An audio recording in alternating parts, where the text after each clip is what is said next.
Okay, ladies and gentlemen, we're going to call the Public Policy and Finance Committee to order, and we are going to hear Senate Bill 391. Senator. 361. Did I say that? Is that the wrong one?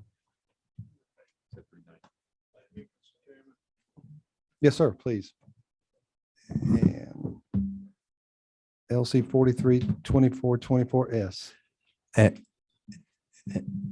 And I have spoken with my senator, Chairman Walker, Mr. Chairman, and we did offer this substitute. So I'm happy to maybe discuss some of the changes that came from, I guess, some of the questions and things at our last meeting last week. Make sure, it passes any kind of litmus test. But I think the 5 changes is that we looked at a 1-to-1, so there'd be one foundation for each agency.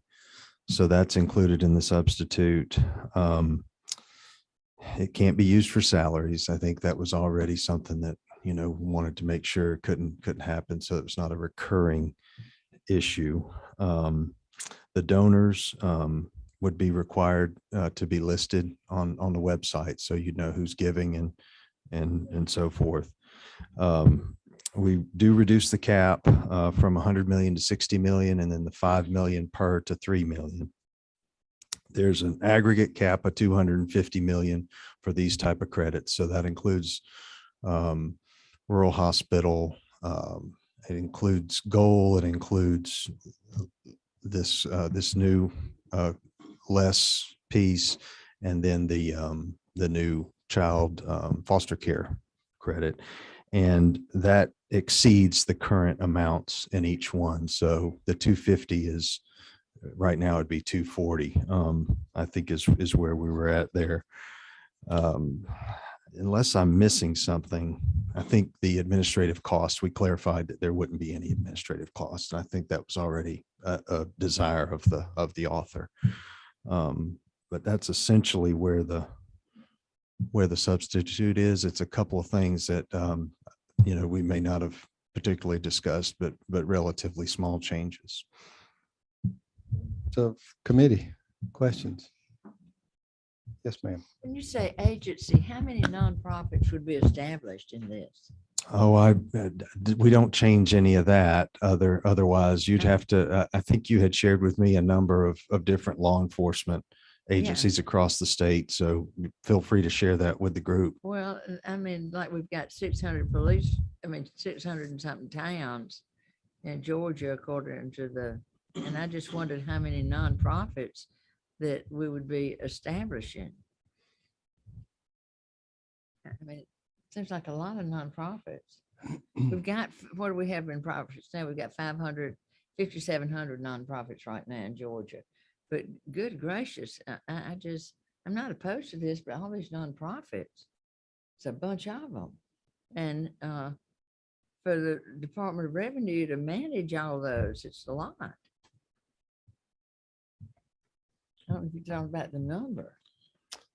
And I don't know how many have police, have police departments. And if I understand it, it's an enabling piece. I mean, it doesn't require that. Is that correct, Senator? Right. It's strictly optional for the local community if they want to participate or not. I can't imagine that every law enforcement agency would have one. We don't, and to my knowledge, we don't limit the number of nonprofits now. I mean, no, but it just seems like an awful number. I know with the Heart Scholarship, it's all goes to one place. It's a little easy to manage when all the money's going to one place than having all this coming in the Department of Revenue from so many different places. I would think it would be a headache, but anyway. That's just my opinion. and, your I don't comment. know how many law enforcement foundations there already are, but in that 5,700 that are currently exist, Uh-huh. there, some of those are in Yeah, support of law enforcement already. Oh, I didn't know they Um, already had one. I didn't know there was a foundation for law enforcement. There's a right good many already. Yes, ma'am. Okay. I wish I had that number.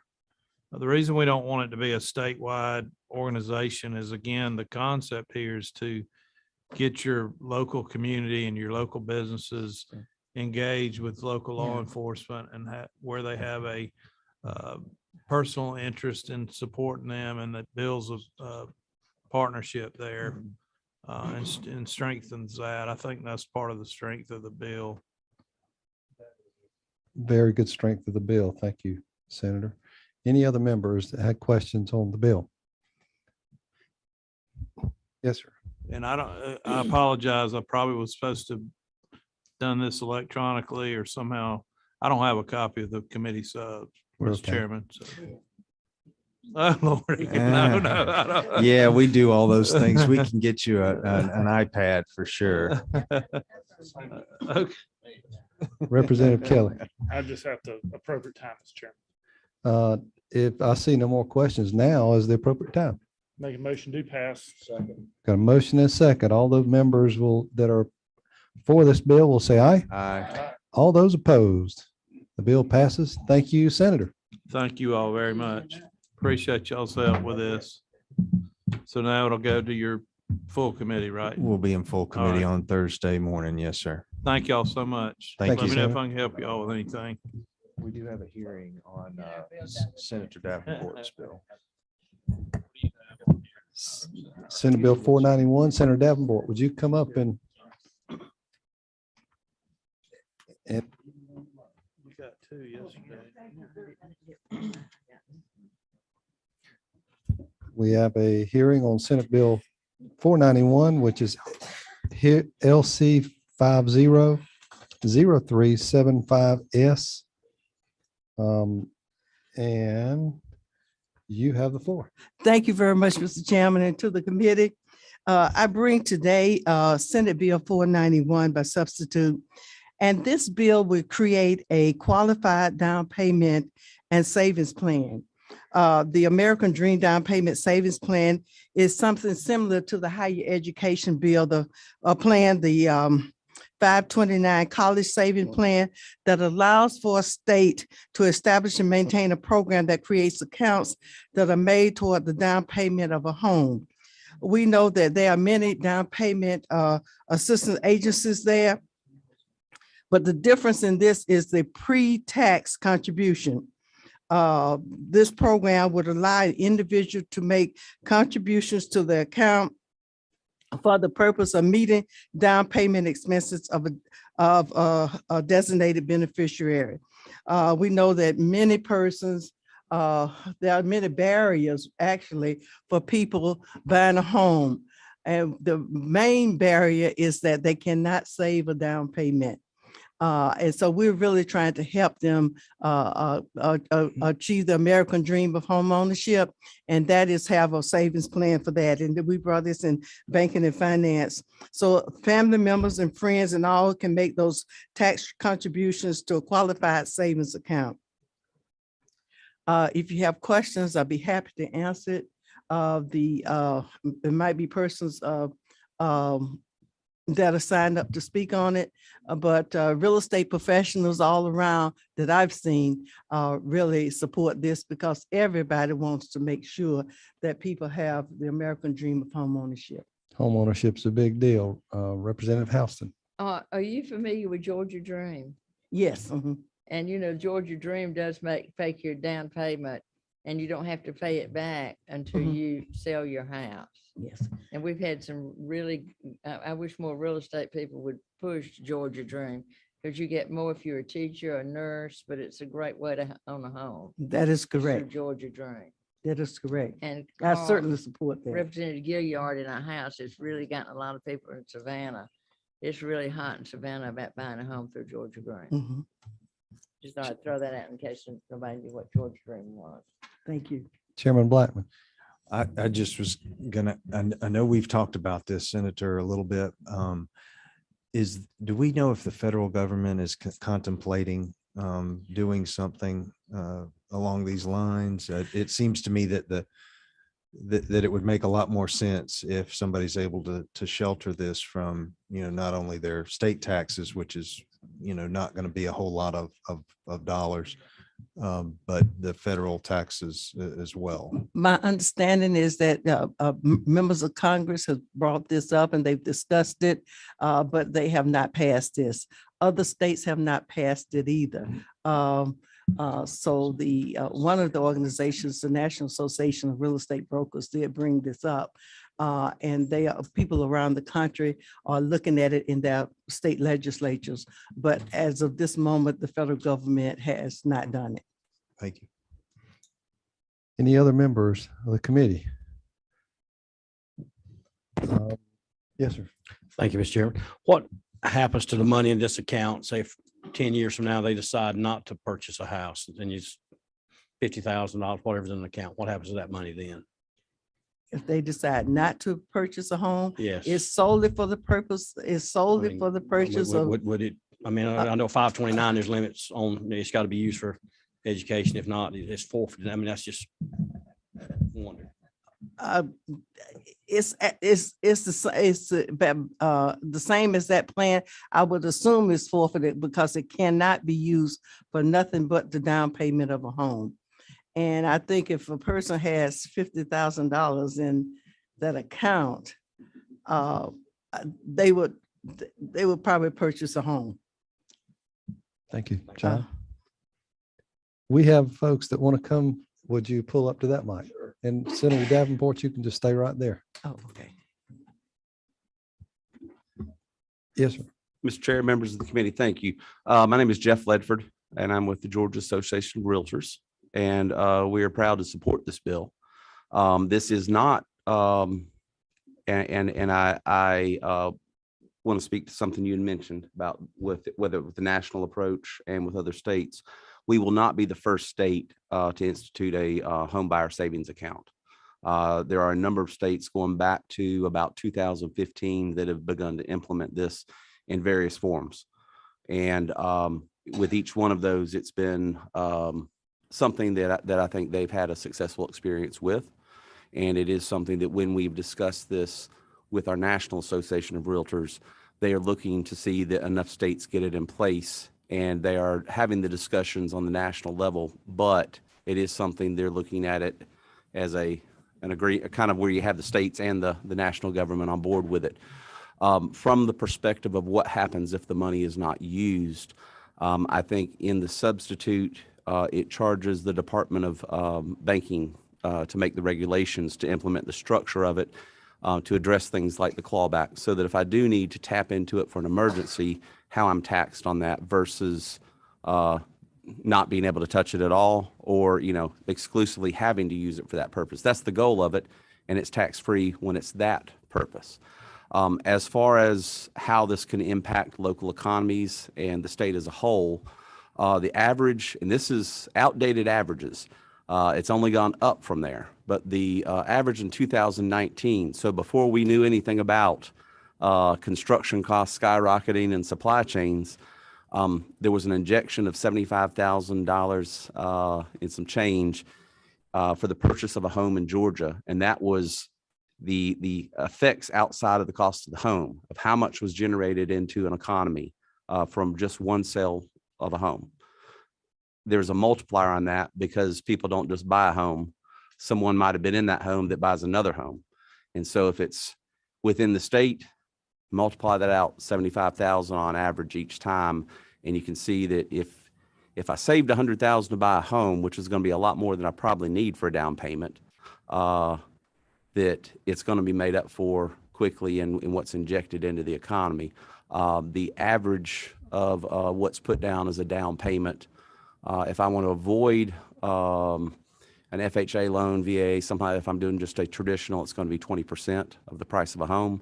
And the current price of a home, it has gone up too. But I think we're right now at about $300,000. So you're looking at about 60,000 if you were to want to put down a down payment to avoid having to avoid PMI.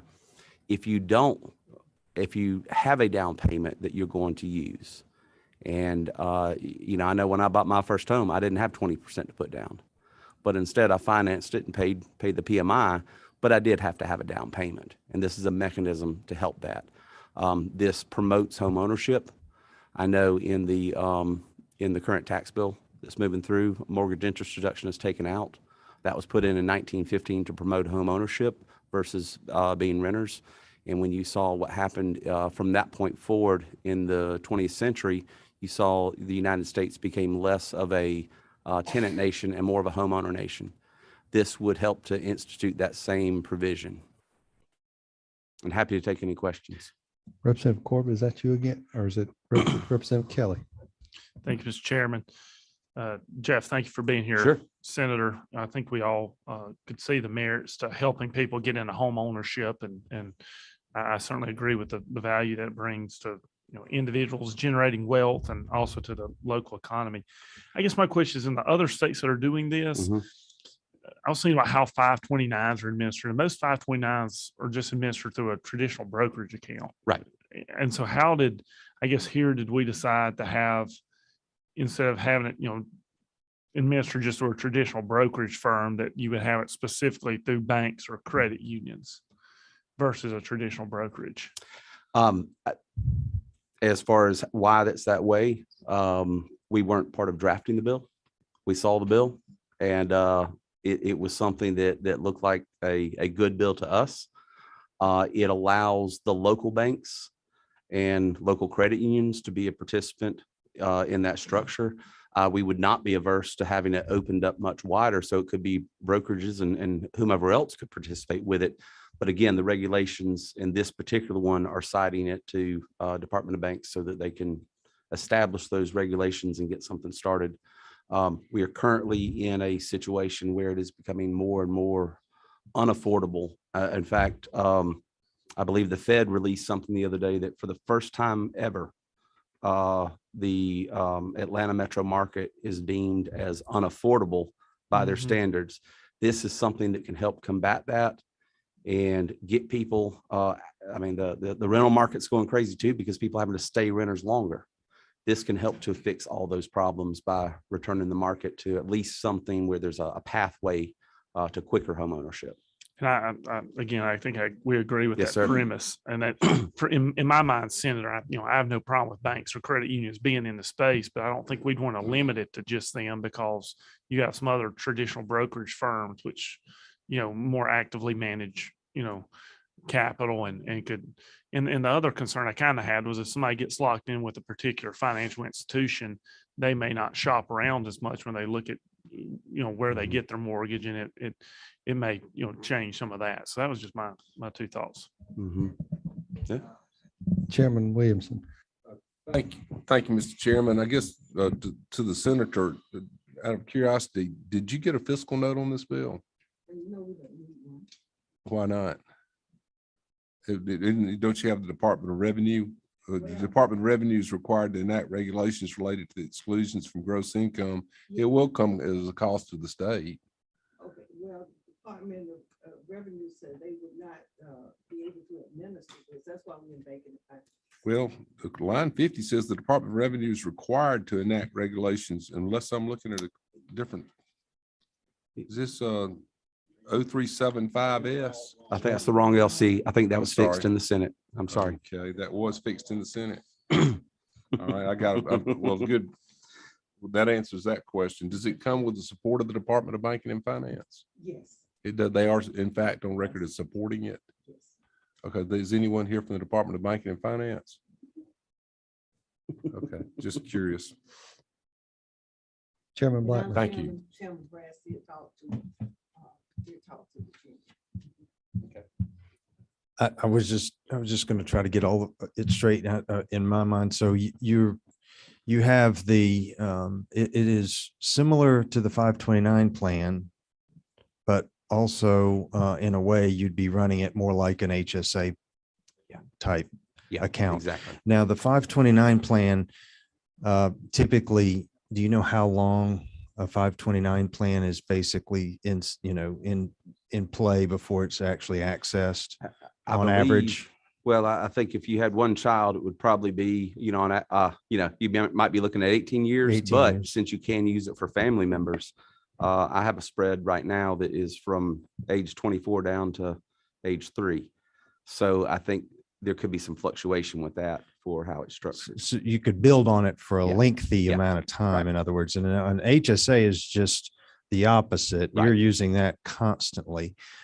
So how do you see this one working as far as aging out and? Sure. In our discussions that we've had with Bo at the Department of Banks and the bankers, it has been something where we would be looking for best practices, looking at the other states that have established something so that that could be addressed through regulation. And that way addressed as far as, if there's something that needs to be changed, it doesn't have to come back through legislation each time. And I think that's why the rule authority is given to them to make the rules. Well, Yeah. I guess where I'm going with that is the cap is Sure. 100,000. Yeah. So without any real interest, you're only talking about, $5,000-6,000 at the most, right? I agree. Yeah. Okay. All right. This is not something Without a that- federal, Right. This is not something that we've looked at as an investment account. This is something that is more of a collection account. So in other words, when my nephew was looking for a house 2 years ago, it took them about 2 years in our market to be able to find the house that they needed and could afford and wanted and get out of renting.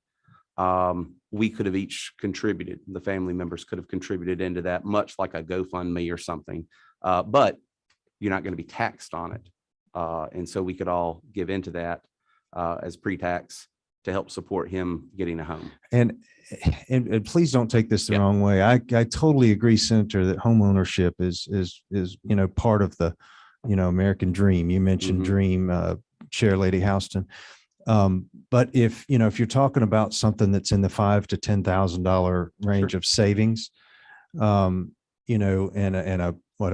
maybe a $250, $300, $500 savings from a tax perspective, I just wonder if what you're not building here is an extra, $5,000 tip on folks that are able to sock away $100,000, with regards to purchasing a home. Sure. And who you're, and are you helping the folks, that maybe have more trouble saving, a decent amount of money? And how would we go about doing that, so to speak, Sure. if you will? Because a lot of people don't even have any state tax liability Mhm. at the lower end of the income scale. Sure, I understand that completely. And I think our view on this is, one, if someone does put 100,000 in there, that's 100,000 that to avoid the taxes has to be spent on a home, which is going to be injected back into the local economy at a much higher level than that 75,000 impact that I mentioned. So But- that would be But But my for the point would person be that- that they would already, in all likelihood, be planning on doing that anyway, and it would just be a way Oh, yeah. to funnel an extra, so some Well, it'd be a additional way to- subsidy from yeah, save a the little money. taxpayer. On average, what we have seen in other states is that you typically do not see someone that is, like you said, the person that may not be subject to state income taxes anyways. But when this plan exists, simply by its existence, it inspires them to go To say, save and get a home. And typically what we have seen in other states is when they start to then think about buying a home, they go out and buy a home. Because even though you might want to save 20% so you don't have your PMI, once you start looking, and I don't know about you, but I know not say the first, any house I bought, once my family gets excited, once my wife gets excited about looking for a house, we buy a house. And so, we don't necessarily buy it once we've saved up the 20%. We go on ahead and buy it, and then we might refinance later on, if we reach that. But it is a way to get people to think about purchasing a home, to move from renting to home ownership, which is better for the local economies. It's better for their wealth building. And honestly, I think it injects it back into our state coffers Well, ultimately. Certainly love the Yeah. goal, love the Sure. intent. Yeah. If we can, I've got one more person that wanted to speak and we have to go back down and check in. So would you Sure. please come forward? Thank you. Yes, sir. Again, it's a great goal. Everybody needs to have home ownership. Yes, thank you. My name is Barbara Guillory. I am a member of the NARAB, and I want to thank you all for this opportunity. I want to speak to the down payment assistant that will help that person live out their dream of owning a home. The education impact on the children when they are forced to move. And again, right now, the rental market is such, if they are forced to move, that child's education has been impacted. They are normally going to be 3 months behind before catching up. And again, that mom, dad, family will have to move again because the rental continues to increase. So the down payment assistance program, again, builds stability within that family. Another issue of being in a stabilized home is the workforce impact. We have a lot of working families. They are able to pay the rent, but for the rent that they're paying, they simply do not have the down payment. Down payment is the number one barrier to home ownership. So as that rent increase, it is forcing families to move further and further out, and it's causing business corporations to have a workforce shortage. So this again causes the impact on the economy. The other issue I like to bring up is the supply and demand. As we continue creating renters versus home ownership, there's a tax base that has not been built. We know that the tax base is built from home ownership, infrastructure, schools, fire, police, safety. The more renters you have, the less tax base you will have from the homeowners that are there. And of course, that also impacts us across the board. So I wanted to just share those items. I am in support of Senator Bill 491. There are a number of other organizations, along with the National Association of Real Estate Brokers. There's the Empire Board, the Metro South Atlanta Board, the Black Clergy, the Georgia NAACP. So we've had a coalition of a lot of people looking to see where the opportunities is, where we can bring the family unit back and of course, dream the American dream of home ownership.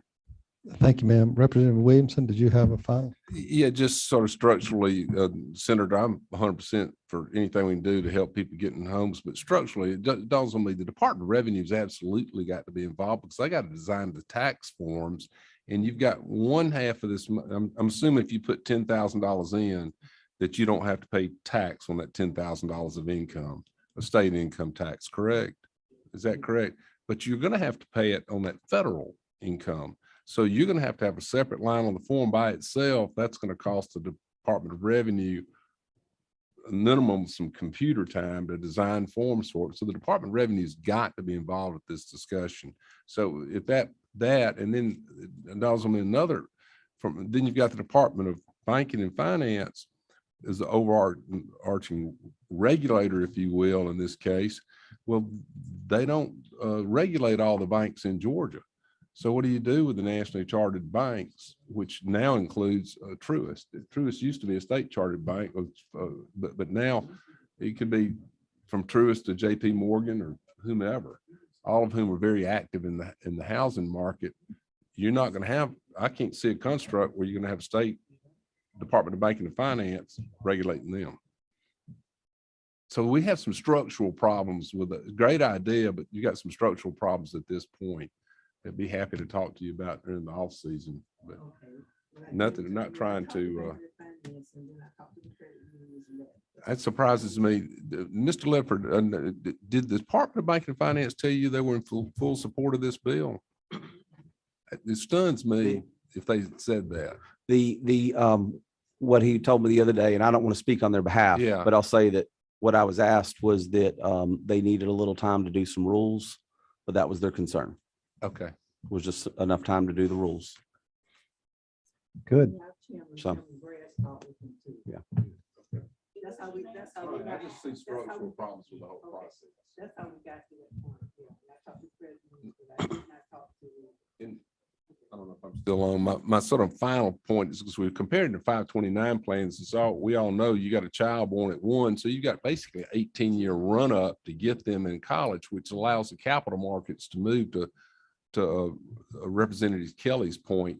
When you have people that are young adults married, wanting to go buy a home, and the construct we're looking at right now, they could take $5,000, hand it to the banker. The banker says, let's open up this 529 plan, save you, when you file your tax return, you'll have to save, call it 6% on that, and then turn around and take it out the next day to help you buy a house. That becomes almost a shell game there. So structurally and time-wise, I see some problems with that. But anyhow, otherwise, applaud your ideas. I really did not give a lot of thought to people using this as a way to get around tax. And thank you, ladies and gentlemen. We are out of time, Senator Davenport. I want to help you get to home ownership that we're all looking for, and we're going to get to where you need to go. I was talking about the loophole.